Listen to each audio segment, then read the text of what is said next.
What up, guys? How you doing? I know it's been a while again. It's just this month. It's February and a bit of March has just been absolutely mayhem, and it's just a lot to do with just external stuff that I gotta deal with and my obligation. But now, I think I can get back to my groove of everyday filming and just sharing with you guys this crazy experience of learning how to day trade because it's pretty stressful. It's a lot of work that gotta go through it. I do want to mention that I was trading last week and I was up 25.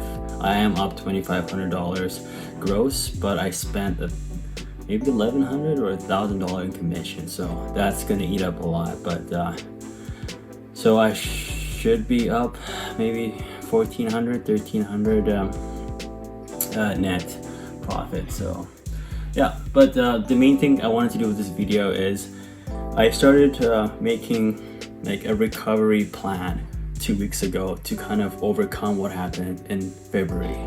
It's just the whole month was just really emotional.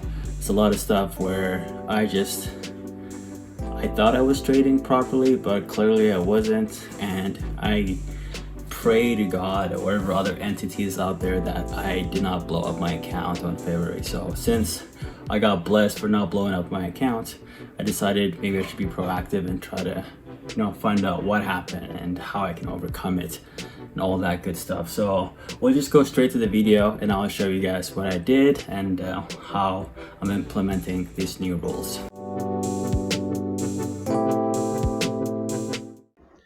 All right. So I just whipped out a quick presentation here to kind of really explain what I am gonna talk about. So the recovery plan. How are we gonna recover from this horrible February that absolutely wrecked a bunch of people? I'm gonna file my grievance letter, like I said. It's bullshit. So what's the plan here? What's the first thing we gotta do? So let's address what's going on with me. Yeah, I feel stuck. I feel really stuck with the whole process because December was good. January was just boom, gangbuster, just killing it. And February comes and everything was setting up to look good, but no, it was really sloppy. And now since I think about it, the end of January was also sloppy, so maybe I just kind of translated to February and absolutely just wrecked me. But yeah, I feel stuck. I feel like I'm not moving anywhere. um, I don't really think I'm putting more effort. If not, I'm probably putting less effort because I feel a little bit down from the lack of result, But yeah, no, I feel like I'm losing my mojo. Whatever happened in December, whatever happened in January, where's that mojo? I had it, now it's gone. So and yeah, that's gonna bring me to the last where there's my confidence is definitely affected by it, and it's just so weird because there's no other job I had in my life where you feel like you're killing it, then it just takes one bad month for you to be like, this is not for me.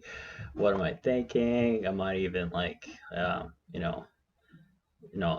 do I even have it, what it takes to be a day trader?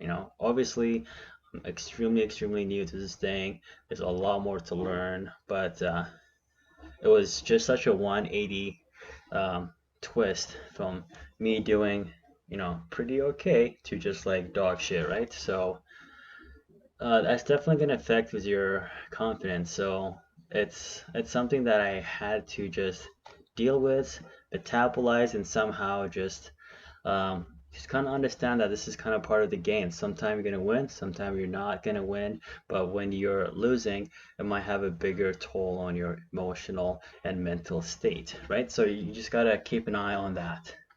All right, what's next here?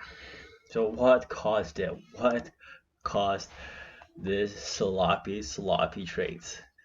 Big losses. Hell yeah. I had some pretty big losses. There was I think this was in January actually. which is, this is, I guess it's not a good example, but I was down $3,600 for the day, then somehow came to only being down $150. At one point, it was actually up $50. So I did some crazy Harry Houdini maneuvers and got myself out. So I guess that's not a good example. So, but there's multiple days where I've had over 1,200. I had one that was $1,800 loss. So as soon as those kind of losses um, came, it just mentally, emotionally kind of wrecked me, and you don't really notice it right away. Slowly comes at you as soon as you just like, all right, I lost $1,800, fair enough, market, well played, GG, and you walk away. It slowly keeps eating at you, just like you're doing the dishes and you're just like, fuck, why did I make such a stupid decision? Then later on you check out your account balance and you're like, fuck, that's a lot of money, fuck, I pay a lot in commission. Just, it really destroys you a lot. It doesn't really stay in this trading desk when you lose. It should. That's how it should be. I'm guessing all the big shot, big whale traders, once they're done and lose in the desk, like when they have a bad day, they they leave it here. But maybe they just make sure that they don't have big losses so they can easily leave that emotion here, right? So when something is a big loss like this, is really hard to just leave it at your trading desk.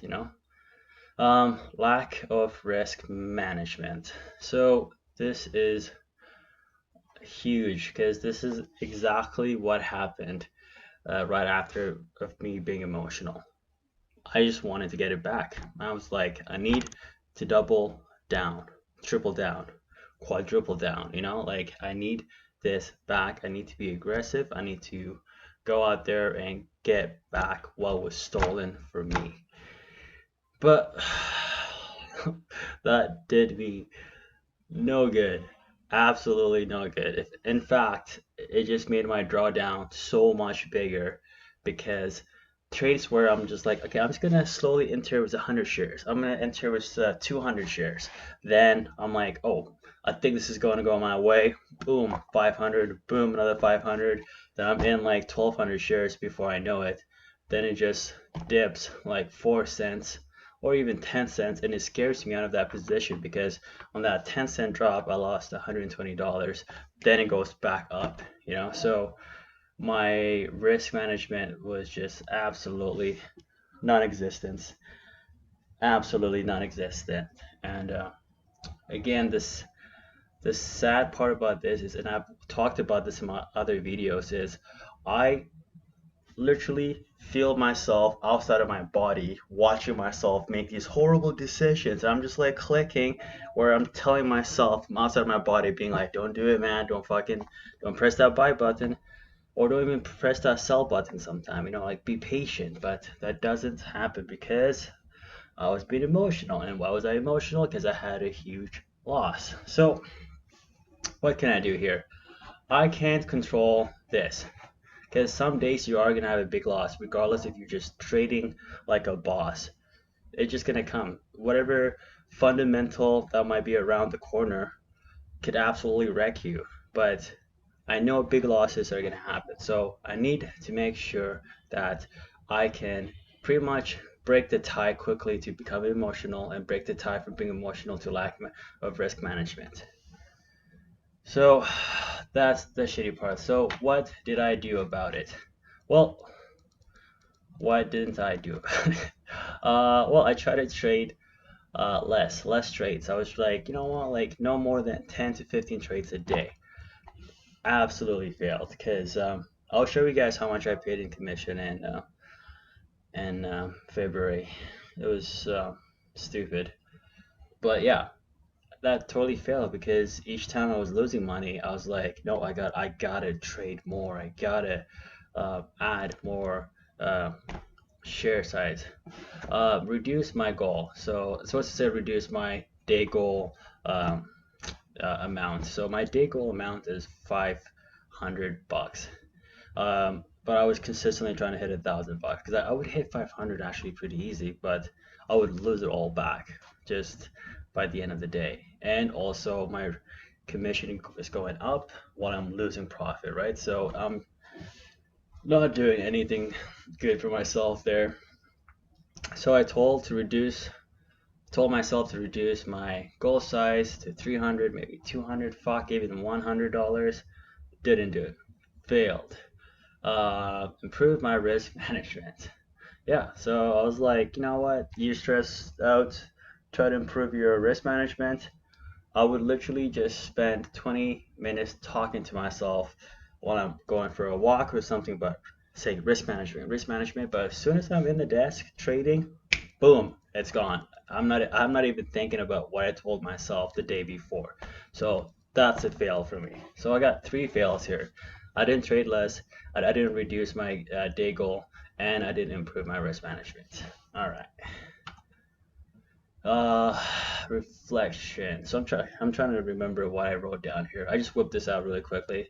So I think for this one, I had to reflect on the stuff that went down. And the thing is, I've talked about reflection in this channel so many times, and what I've come to notice about reflection is not something that comes really easy to anyone, especially if you're not a good at naturally reflecting on stuff that you do, you know? So, and by that I mean, um, for example, when I told myself improve your risk management, I was essentially reflecting and trying to be a better trader by reflecting on what happened. But I think it's like a muscle. You just, the more you do it, the better you get at it. I spent 20 minutes of reflecting. It didn't really work. Now I'm reflecting again. But this time I'm not starting from scratch. I'm starting from other reflections that I've had that I know how honest I can be with myself, what kind of realistic goals I can set. So a lot of this was, all right, like you told yourself you were going to do this, you didn't do it. You told yourself you're going to do that, you didn't do this. So if you literally have just made that $200, $300 and early on that I usually make, because it's much easier in the first half an hour to 1 hour, um, you should just, if you walked away then, you would have been up quite a bit. Heck, what if from now on you just focus on that 1 hour? You don't need to worry about whatever is between the opening bell and closing bell. So you just kind of pick up new things. So first reflection is I'm a fucktard. I definitely overtraded like no other. So commission is killing me. Not being patient is killing me a lot, because the reason why I lose my gains by midday to the end of the day is because I think I get bored. And by that I mean like I'm trying to force trade. So that is not good. So now I gotta step it up. Oh yeah, nice. Stop messing around. I think that's right. Yeah, I gotta just get it right. I gotta not mess around anymore, because I have to make this work. Like, it's not like I have to. I don't want that additional pressure, but man, all of us that are trying to day trade are trying to learn a new skill that's gonna better us and just allow us to be free. So we are very passionate about what day trading can offer a person. So I gotta go full gear here and just not mess around. All right, so new game plan is I'm gonna go back to the basic. So just whatever's been helping me right from the get-go, I need to go back to it. What helped me out from the beginning. If you guys been following this journey from the beginning, yes, will notice that when I started in November, I was really struggling. I started with $3,500, then I brought it down to almost $2,300, and I just felt like shit. I'm just like, fuck, that's a lot of money to lose, and that's a lot of money to lose. But since then, we've come such a long way. Sometime I've had weeks where I made $3,000. That's definitely the best week I've had, but I've definitely grown as a trader, and I think with me growing and becoming better, I've forgotten what got me there, what brought me to this stage of becoming semi-profitable new trader. It's because I was sticking to the basics, but I just fucking literally told the basics to go fuck itself. I'm the man, I got this. But yeah, so I need to go back to the basics. I need to understand where I'm missing, what kind of tools that I've took out of my toolbox that I need to bring back. Strict risk management. I need to be hella strict with my risk management, and I need to also do a daily emotional assessment. So with these two, I'm actually gonna show you guys some written rules that I have about my day trading rules now, and this new daily emotional and just day trading assessment Excel sheet that I just created. I'm not an Excel creating god. I'm actually dog shit. I had to watch a YouTube video how to create Excel, so don't judge me on that. But yeah, I'll just go straight to it. So I'm gonna show you guys first the rules that I wrote down. All right, so this is part of the written stuff that I have when it comes to risk management. Again, I just quickly whipped this out like maybe a week ago, so yeah, it's gonna be a working progress, right? So first thing I got down is swing trading. So you will never swing trade a position with more than 1.5 leverage. Trade zero gives me 2 times leverage, and again, this is just to minimize any fundamental news that might be around the corner that can absolutely just destroy you, right? So swing trading does not allow you to properly limit risk due to the fact that a catalyst can be released after market hour that can damage your portfolio. Boom, so that's just, I've seen so many good traders, so it's just people that I've known in the chat that are trying to be day traders. Then they're like, no, this low float stock is gonna go down, and the next day it gaps up even more, and just they lose so much money. And it gives me even a little bit of a anxiety just telling that story, because I can only imagine how shitty that would be, right? So proper risk management is just very important. Second thing I got here is catalyst. So check the news of the stock before purchasing the security. Even if it's a quick overview of the news, this will give you a better indication of the price action behavior. So for example, if I am trying to scan for stocks, or I just see it on the daily gapper or stuff like that, and I see the stock is gapping, it's in my best interest to give it that 1 minute, 2 minutes of looking at the news to find out what's going on before I go in and purchase it. It's just in your best interest. Sometimes you look at a chart and you're like, that's a good entry, but just it doesn't hurt to go check out the news quickly. Float. So pretty much do the same thing with float. Determining what the float of the stock is will give you a better insight of what kind of volatility to expect from it, including halt. So if I am about to buy a stock and I notice it has a very low float, I am subjected to possible halt. And halt, I don't know if you guys been in a halt going against you, but that shit is scary as fuck, and I want no part of that. I respectfully decline any halts. That is not in my favor. Max loss. So establish what your max loss is for the day. Ideal is should not be past 5% portfolio. So 5% of my portfolio is my ideal max loss. So I don't want to lose $500 in one day. I know $500 is a lot, but that's because my goal was 500, and I'm trying to so I'm actually going to bring that down. Let's bring that down to 3%. Because we're not there yet.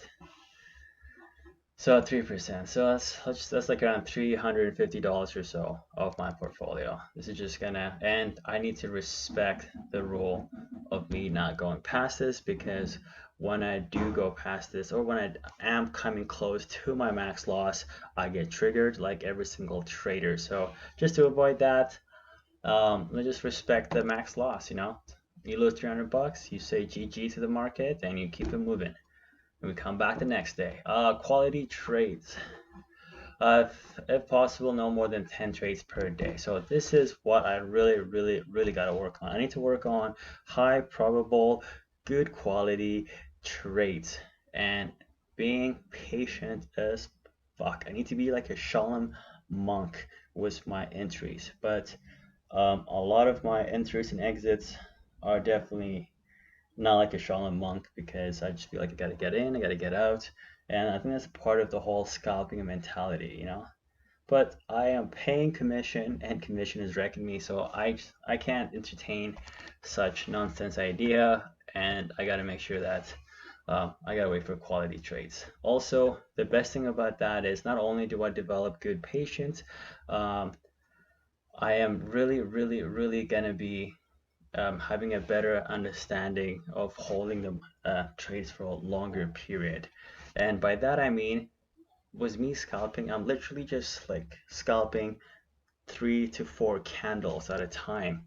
And it worked in January, and but it's obviously not going to be a very long-term strategy, right? So I much rather try to hold for like half an hour, maybe 15 minutes on the lower scale, right? So by that, by me being patient, I'm going to have a better understanding of a longer time frame within the chart. Commission price. I pay a lot. God, I'm so envious of you guys that have free commission. So in Canada, I don't know what it is. A bunch of these brokers just don't accept Canadians. I don't know. I think is some sort of our regulatory services. It's good that the government trying to protect us. Shout out Queen Elizabeth. But at the same time, like these commissions, I'm paying a hefty price. So I need to not exceed more than $100 per day commission, and still that is quite a bit. Last week I paid $250 every day in commission. So that's just like $250 should be my day goal, not my commission payment. Like that's just ludicrous. So I need to work on that, and I think by me getting better with quality trades, I will get better with my commission prices. All right, 3 consecutive rule. So this one, all it is if I have 3 losses, I need just to take a cool down period. Just, shake it off, do some push up, get some water, take the dog for a walk, Here, let's see what I wrote down here. If you have 3 consecutive losses, walk away for a period of 15 minutes or greater, and other options will be to size down your position. So sizing down would be pretty good. If you're continuing to have more losses, shut down the computer and end the trading session. So this is just to prevent you from not getting triggered. There's this picture I saw on Instagram that paints the perfect representation of this, and all it is pretty much like 4 matches, and this one burnt, and this one got pulled down so it couldn't burn this one. But yeah, rock on. So pretty much all it's trying to say is these two got burnt because this one got burnt, which led to this one to get burnt, but this one got pulled down, so it saved this match because it couldn't get burnt. So if I can have some sort of method like this that will mitigate my triggers or something, it's really going to help me down the line, because it's really going to stop any more further trigger points or trigger matches in this case.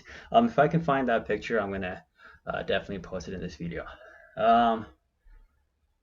What is this? Reaching. Okay, reaching past your goal. All right, so if your goal is achieved for the day and you feel like the market conditions are favorable to continue, you may do so by only risking 20% of your daily goal. This is important because sometimes you get a quick profit and you feel hot. You feel like you can take on the world. But I got news for you, man. That's like 1 in 5. You know, usually you feel good, but you have 1 in 5 chance that the show goes on, but it's not. And this is actually so important. I think this is just like a human behavior where you're just like, let's keep the show going. Everything's good. It's good. But then when you get a small setback and you're like, oh, I'll push back. Like, but that's that setback has to be analyzed, collected the data, and be like, whoa, should I be stopping right now? Should I not be going back? Like that setback was a red flag, right? So if you made good money right away, don't risk more than 20% of your daily goal. This is going to prevent you from losing more P&L and more than P&L you would like and triggering you. So main focus in a lot of this is just to not get triggered. Like if there's a flow chart, it would all go down to one thing, and that's being triggered. So we just got to make sure that we don't get triggered. And losing 20% of my profit, of my day goal profit, will definitely trigger me. So I think the best thing to do with this one is right away reduce size.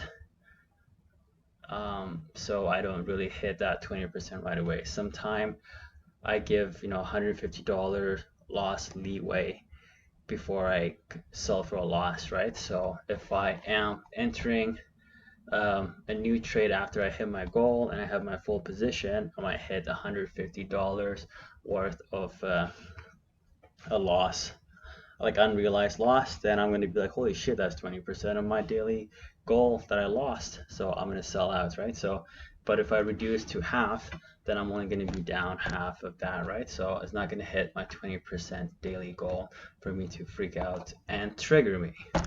Trigger is just the the final bottom thing. What else did I have? Oh yeah, so sizing. So this is not the best way, but it's just something I'm working on. So I'm just going to show you guys while you're here.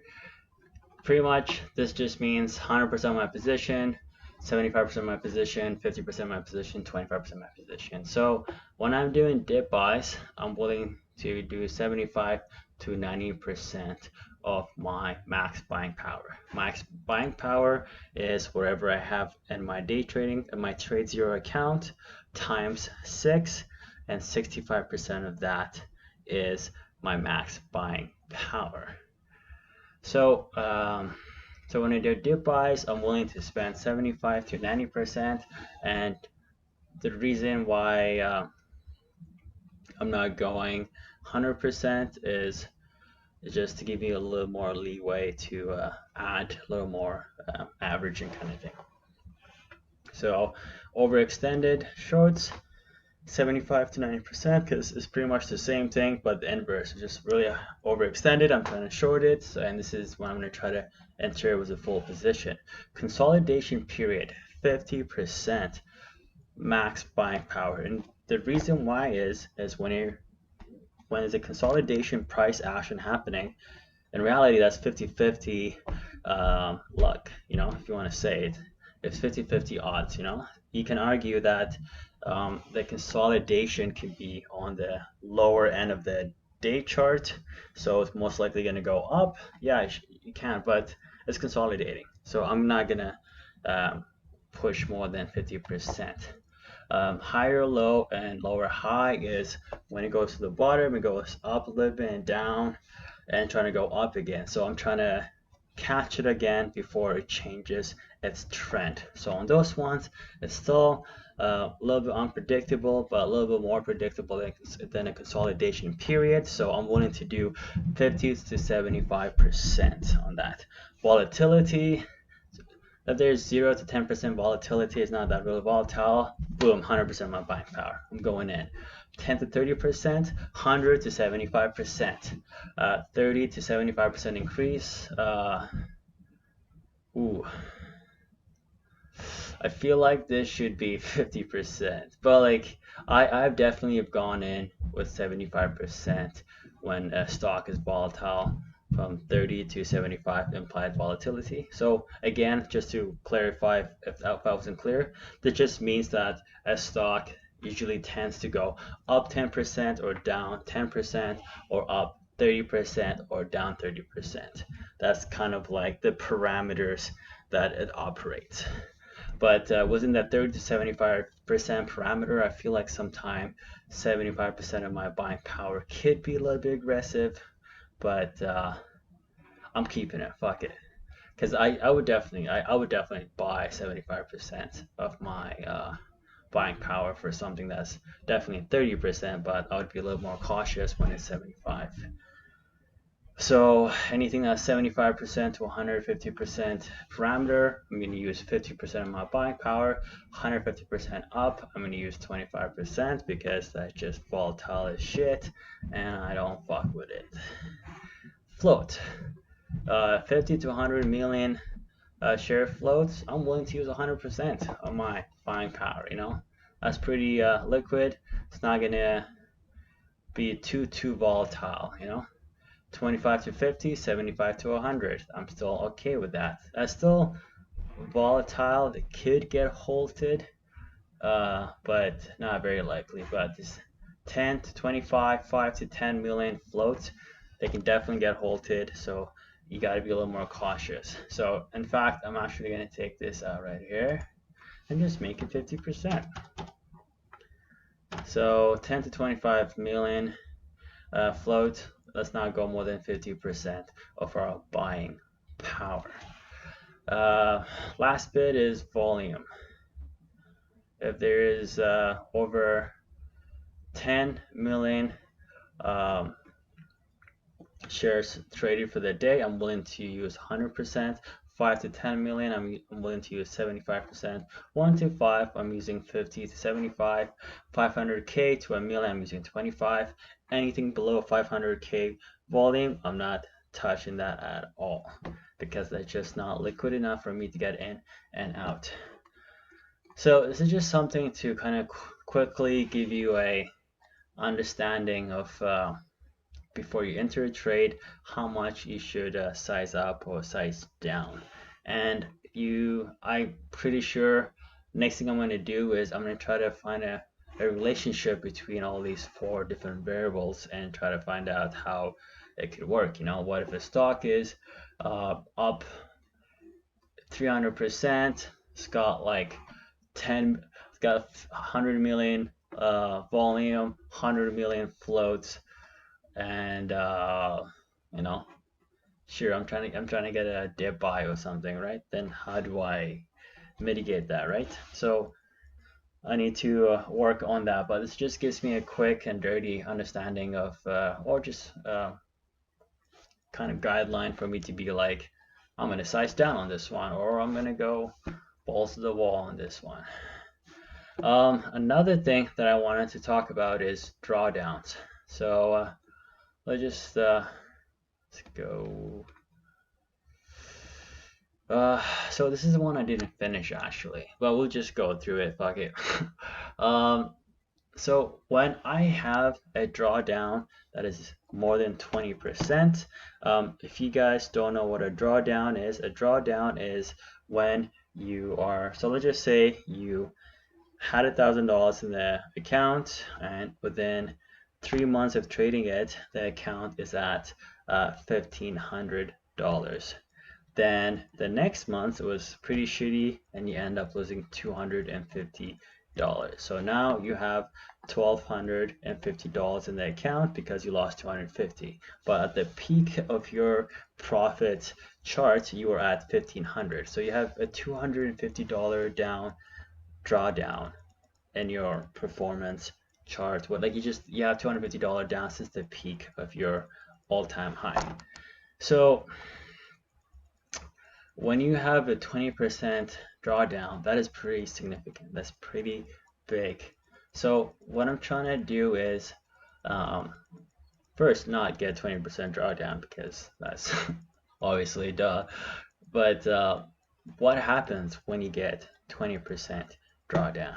So before I get to that, I'm going to talk about if I get a drawdown to greater than 10%. I know I didn't write this down. I think I did last time, and I just didn't save it.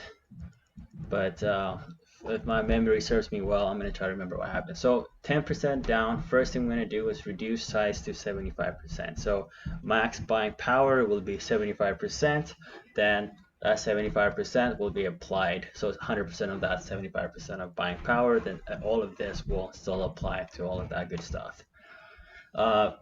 Second thing I got to do is limit my trading duration hour. So am I only trading the first few hours and a bit of the last hours, or only the first few hours and leave the rest, kind of thing.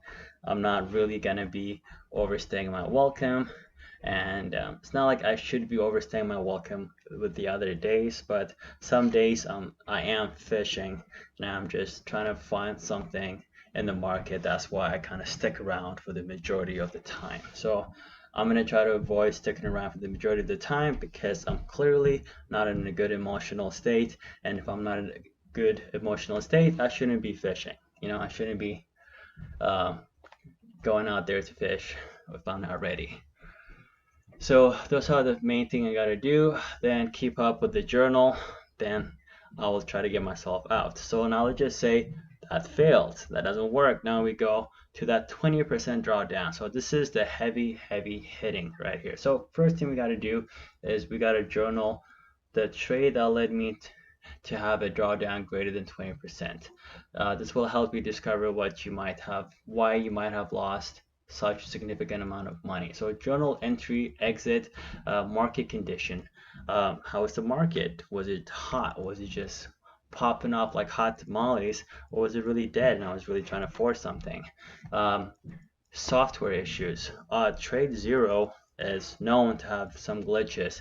Lately it's been really good since the whole software update is good, but man, some like the worst glitch I've had was Trade Zero. It was like 40 seconds behind, and I had no idea until I bought something and I thought I bought it at the right price, but I bought it at such a fucking shitty price. So that was actually the biggest piss off I had, but I still like Trade Zero and I still got faith in them, so I'm still gonna still support them. And they have really stepped up their game, so that's good. But yeah, write down software issues, because that's a part of it. Sometimes you need to know when to trade and not to trade. When in January and February, when there's a lot of people just flock into the stock market to trade because of these GameStop, AMC news, like the whole Wall Street Reddit that just brought all these people. There was a increased amount of volume to these huge brokers that they couldn't handle. So they were all kind of crashing. So you can't really blame them. No one was ready for it, but the fact that they bounced back pretty good, that's really good. Anyways, let's go to the next one. So reduce share size to minimize the innate behavior to increase position to regain the lost money. Damn, dude. Can't believe I wrote this. So pretty much this is just saying, like I've talked many times, we're just humans. Humans, when they lose something, they want to get it back. That's just who we are. I just have to accept the fact. You can say like, no, I'm a little bit different. Not the same kind of human. When I lose something, I don't want to get it back. I'm pretty sure at some point at your life, someone will trigger you to have those innate behaviors come out. All I'm trying to say is in the end, we're designed and genetically coded to fail if we don't get to that stage, So all I'm trying to do here is reduce my size to make sure that I don't get to that position where my backup gene code is like, all right, man, fuck this shit. We're gonna fucking square the fuck up. We're gonna get that money back. We're gonna double down, like use all the buying power, which always leads to bigger drawdowns. So we don't want that. Go back to basic. Go back to basic of trading and make sure all of the rules you have established are not broken. This is very hard to do sometimes when you're, especially when you are doing really good, because when you're doing really good, you just skip a few stages, you know, and you can't really skip a few stages in this things. And the best example I could give is, so again, if you guys are not sure what I do for a job, is I am a wildland firefighter. So and we usually work in the summertime, and the winter time, which is chill and relax, is awesome. But in the summertime, we work in this weird remote stuff areas, and they work us like dogs, to be honest. But it's a fun job. They just give you a chainsaw, you literally jump off this helicopter, and you do whatever you got to do. So within that time, you spend a lot of time with the pilots that drive you, because these pilots are basically, you work with them for like months, you know, they literally, I remember being like Golf Romeo Tango, ready for pickup at helipad 4, and this guy comes swinging in, he's like, someone order an extra large Uber. I'm like, fuck yeah, like, you can't swear on the radio, but like, you build such a good relationship with them. But the thing with those pilots is they have a daily checklist that they do, that they do not go past it. They don't skip a single thing at all, a single thing. And I need to do something like that so I can make sure that I'm always satisfying the basics of day trading. A quick checklist that can be like, yeah, yes, that checks off, that looks good, Portillo's looks good, you know, everything looks fine, I'm ready to go. So that's and that's going to bring me to the next thing, actually, because that's the Excel sheet I've created. That's what's going to help me, but that's so important. All right, so check out the last part of here, which is trade less in general. This will slow down further drawdowns, allow you to have an ideal entry. So this comes back to being patient, comes back to being that Shalom monk that we gotta be, and like, patience is gonna take some time. We just gotta relax. Actually, one thing that's really helped me was patience. Again, you know, I'm not an expert with patience, clearly. What I do is I say, I'm gonna wait for this price to hit this price, then I'm gonna buy. And if it goes down here, I'm gonna sell. But I'm gonna wait for this price to hit this, but if it doesn't hit it, what am I gonna do? What am I gonna do with my emotional ass, and how am I gonna calm myself down? So really be proactive with that. Be like, okay, fuck you, I missed a good trade, but it's okay. Keep your hands locked. Don't jump in, and just tell yourself it's okay. There's gonna be another trade. It's okay to actually not trade for that day and wait for a better opportunity. You know, I've yet to actually find a day where I have not traded that I could have traded. I've had a few days in this challenge where I didn't trade, but all because I was going snowboarding, or I was like traveling or something like that, right? So that's a skill that I yet to have down. So all right, let's go check out this Excel sheet. All right, so this is the Excel sheet that I created. The quick MacGyver took me like actually, this one took me like 45 minutes, because I'm pretty shitty at Excel, and I had to watch a YouTube video how to make Excel, but we did it and we're good. All right, so the whole point of this Excel sheet is to keep me in check, to make sure that I'm not fucking around and I'm just on the straight and narrow path.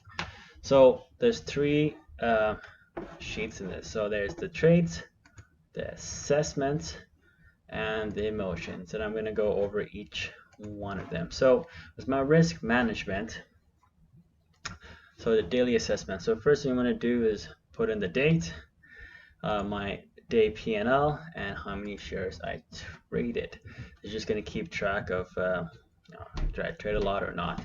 The next is trade 10 trades or less. So I don't want to trade more than 10 trades at all, and a trade will be me getting in and me getting out of a position completely. So if I'm still holding one share, technically I guess I'm not out of that trade, but I want to keep track of how many of those trades I do.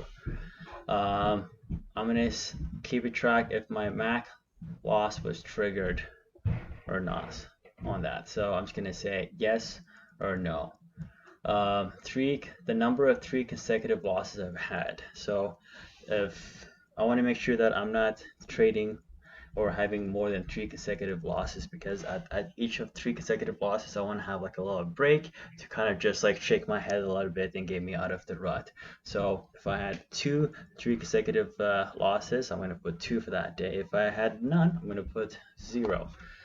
This is just a good way to make sure that I am not slipping. I'm going to keep track of the biggest green trade I had and the biggest red trade I had, so to keep a good ratio level of make sure that my max green trade is much higher than my max red trade. So let's go to the next part here, assessment. So I really like this one because it gets a little bit deeper into my just assessment. So, and the way that I'm going to do this is, if I do complete this, if it's a yes, I put a 2. If it's a no, I put 1. And the reason why is I'm going to keep an average of what it is. So let's just say I got 2, 2, 2, 1, 1, 1, 1, 1, 1, 1. So I had a 1.3. So it just, for me, it makes more sense in my head to be like, okay, like you could have done better. 1.3 is not the best. There's a lot more no's. There's a lot more yeses, right? So let's just say the rest of the month, I just, I made sure I did my post-market analysis. Let's go. I never miss a post-market analysis. That's my shit. I love it. And I got 1.77778. So I'm like, all right, cool. I'm sticking to my rules, right? So this is just, for me, I like it because it gives me a quantifiable way of seeing how well I'm doing at completing my task. So yeah, we'll get rid of that. Come on. Yeah. All right. Man, I'm absolute dog shit at fucking Excel. There's gotta be a faster way than this. There's no way. Oh my god. I'm sorry, guys. I'm sorry if you guys had to witness that. Alright, so like the other one, first thing we're gonna do is put in the date. Then we go through the list. Did I complete a post-market analysis? Hell yeah. Did I complete a pre-market analysis? Also, keep in mind the hours. Did I do a 1 hour? Was it half an hour or 1 hour? So you got to be honest with it. Did I do a half an hour of pre-market analysis? You know what? I'm not gonna lie to you. I didn't. So I'm gonna put a 1. Woke up 1 hour prior to opening bell. So usually I'm pretty good at this, but lately, dog shit. Alright, slept 7 hours. Huh. I'm really trying to force this. So it's but usually I do sleep 7 hours actually. No, like 7 to 6. I can be a bit of a night owl, and where I am, the market does open at 6:30 in the morning, so it does fuck with me a little bit. So I'm gonna say 1 for that. Then I am going, ooh, do you know what would be good? I just thought of this. What if I just make an average on this side too? So instead of seeing a total average of this, I can also see a side, like an average of how I completed for that day. You know what? Here, hold on. Let me pause this. I'll get back to you guys in a bit. Alright, so we created a little side average taking. I will take an average of the complete day task, and this one will take the average of just that one task at the end, just a monthly average of that one specific task. I think that's going to be a better way to collect the data there. Let's give it a little bit of color just to make sure that looks nice and good. Doesn't look complete dog shit. Let's give this a little bit of color as well. Color, give it all a box. All right, we're good. So let's go finish this. So sleeping 7 hours, that's just very important, everyone. That's just a good way to make sure that I am making sure that I am rested and showing up to the market with sufficient amount of sleep. Traded home or away. So the reason why I put this is I do notice when I'm not in my natural habitat, it does throw me off a little bit. Does it have a huge effect? I don't know, but I'm going to collect that data. So, but I did trade at home, so I'm going to say yes. Ooh, I just realized something. This might skew the data because most likely software issue is going to be a no, right? Here, I'm going to edit this and just only take the data of these, so it doesn't really skew the data with the software. Well, bam. All right. Software issue? No, today was really good. No software issue at all. All right. So I had an average of 1.3. So that's really not good. That means I have 2 yes and 3 no's. So I could have done the complete pre-market analysis. Did I do a pre-market analysis? Hell yeah. Was it 30 minutes? Hell no. Did I wake up 1 hour prior to the opening bell? Hell no. Slept 7 hours? I wish I did.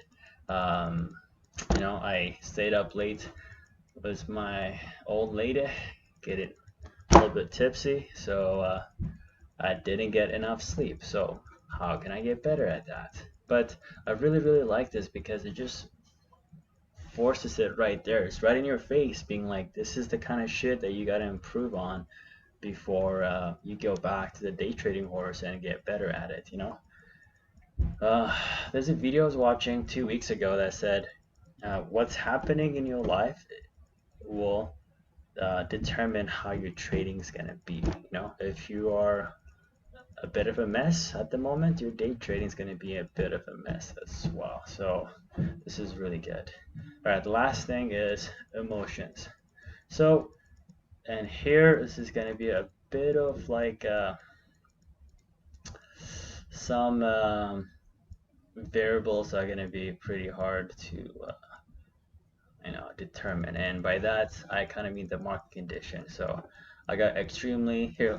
Let me break down how this works. So again, like the other platform and template, you got your date, and in the top we got emotions, entry and exit, overtraded, market condition. So with emotions, you just say like, hey, how you felt that day, you know? So you say, I'm actually going to do the average here too. So was I emotional today? You know what? Today, I wasn't emotional. I'm gonna put a 3. You know, it's pretty good. I was chilling. Entry and exit. Entry and exit was good. Made 475 bucks today. So, and I barely traded too. So that's the best part. I'm gonna say 2. Overtraded? Hell no.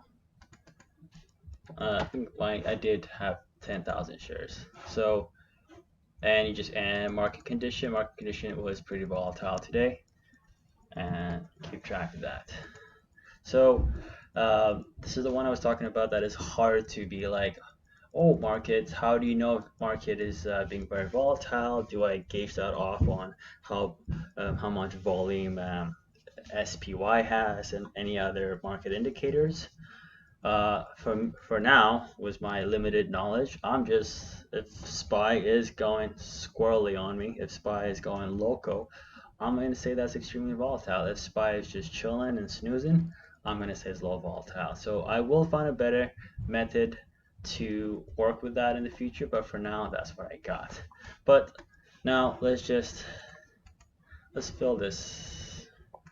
So today is March 8th.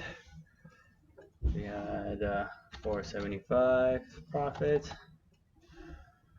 and like I'm definitely gonna clean this up to make sure that I don't have to put the dollar sign next time. I had 10,000 shares traded, 10 trades or less. I only had 3 or 4. Let's just say 4 for this. Max loss triggered. Nope. That's going to be a nay for me, sir. 3 consecutive losses. Number 0.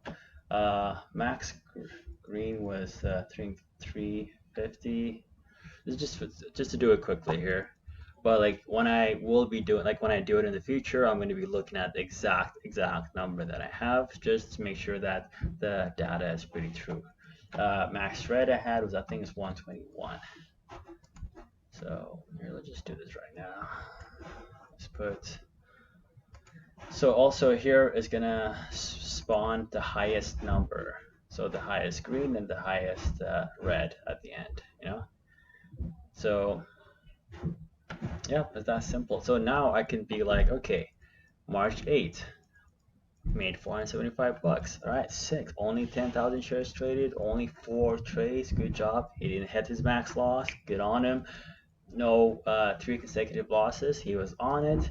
Max green trade was 350. Max red trade was 120. So obviously his green trade outweighed the red. All right, that's good. Let's go to the next assessment. Boy did some post-market analysis for 1 hour. Good on him, but didn't do pre-market. Didn't wake up 1 hour early. Didn't sleep 7 hours. Traded from home, and there was no software issue. Okay, cool. Emotions, he was okay. Entry and exit, he was killing it. Overtraded, absolutely not. Market condition was fucking cray. Boom, done. That simple, that quick. So I think this is really going to help me in March, and so this is how I'm going to be tackling it from now on. I'm going to try to really implement this to March and see how well that helps me. Also, I'm going to be looking into withdrawing money from the account too, because I'm going to try to just gonna see if I can pay some bills. So maybe I'll be subconsciously be like, I need this money to bring it out. Like, it's not like I don't need the money, but I think a bit of the December and January success is also fucking with my head a little bit, thinking that, oh, I can go all the way down to $3,500 and I would still not lose my money. But technically, all the money I have in my trading account right now is my money, right? So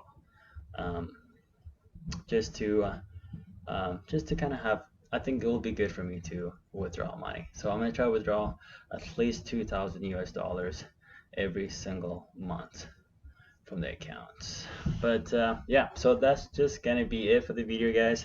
I really hope this is sorry I really hope that this is gonna really help you guys out, because it's been helping me out so far. I know February was not the best month for a lot of people. I know the first week of March has been really bad for a lot of people too, because it's just been crazy market with a huge sell-off.